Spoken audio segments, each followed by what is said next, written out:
அனைவருக்கும் வணக்கம். தமிழ்நாடு அரசு ஊழியர்கள் மற்றும் ஆசிரியர்களுக்கு ஒரு முக்கியமான செய்தி. அதாவது தமிழ்நாடு அரசு ஊழியர்களுக்கு வருமான வரி ஒரு செக் வச்சிருக்காங்க. ஸோ இந்த அதிரடியான அறிவிப்புனால என்னென்ன மாற்றங்கள் எழப்போகுது, அந்த மாற்றங்கள் எப்போ இருந்து ஸ்டார்ட் பண்றாங்க அப்படிங்கிற முழு விவரத்தையும் இந்த வீடியோவில் பார்க்கலாம். ஸோ ரொம்ப ஒரு முக்கியமான வீடியோ. ஸோ ஸ்கிப் பண்ணாமல் கடைசி வரைக்கும் பாருங்க. நம்ம சேனலை சப்ஸ்கிரைப் பண்ணாதவங்க பண்ணி வச்சுக்கோங்க. நம்ம சேனலில் சென்ட்ரல் மற்றும் ஸ்டேட் கவர்மெண்ட் சம்பந்தமான ஆல் அப்டேட்ஸ் போட்டுருவோம். அது மட்டும் இல்லாமல் பென்ஷன் சம்பந்தப்பட்ட முக்கியமான அறிவிப்பும் இருக்கும். ஸோ வாங்க வீடியோக்குள்ள போகலாம். ஃபர்ஸ்ட் ஆஃப் ஆல் பார்த்தீங்கன்னா, தமிழ்நாடு அரசு ஊழியர்களின் வருமான வரியை ஊதியத்தில் தானாகவே பிடிக்கும் வசதி மார்ச் முதல் அறிமுகப்படுத்த உள்ளதாக வருமான வரியை ஊழியர்களே தோராயமாக கணக்கிட்டு மாதந்தோறும் பிடித்தம் செய்யப்பட்ட தொகையை அலுவலர்களிடம் தெரிவிப்பாங்க. பலர் பிடித்தமே செய்யாமல் டிசம்பர், ஜனவரி, பிப்ரவரி மாதங்களுக்கு மட்டும் பிடித்தம் செய்வர்.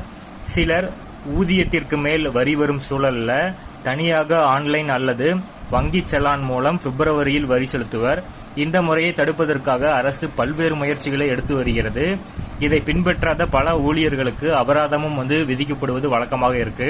இந்த சிக்கலை முழுமையாக தவிர்க்கும் பொருட்டு வரும் வரி ஆண்டு முதல், அதாவது ஊதியத்திற்கு ஏற்ப வருமான வரியானது மாதாந்திர தவணை அடிப்படையில் தானாகவே பிடித்தம் செய்யப்படும் வசதி தமிழக அரசின் IFHRMS நடைமுறைக்கு வர உள்ளது.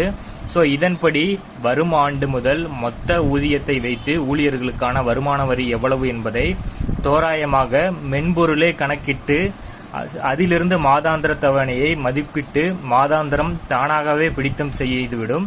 மேலும் பாத்தீங்கன்னா, ஊதியம் உயர்வு மற்றும் அகவிலைப்படி உயர்வு போன்றவற்றின் உயர்வின் போது அதற்கு ஏற்ப வரிகளில் மாற்றம் ஏற்பட்டு அதையும் அதற்கு தகுந்த போல் பிடித்தம் செய்யப்படும் என்று அரசு தரப்பிலிருந்து தெரிவிச்சிருக்காங்க. ஸோ இந்த மாற்றம் வரும்பொழுது வருமான வரியில எந்த ஒரு சிக்கலும் இருக்காது. அரசிற்கு முழுமையான வருமான வரி கிடைக்கும் அப்படிங்கிற ஒரு நோக்கில் இந்த மென்பொருளை கொண்டு வந்திருக்காங்க.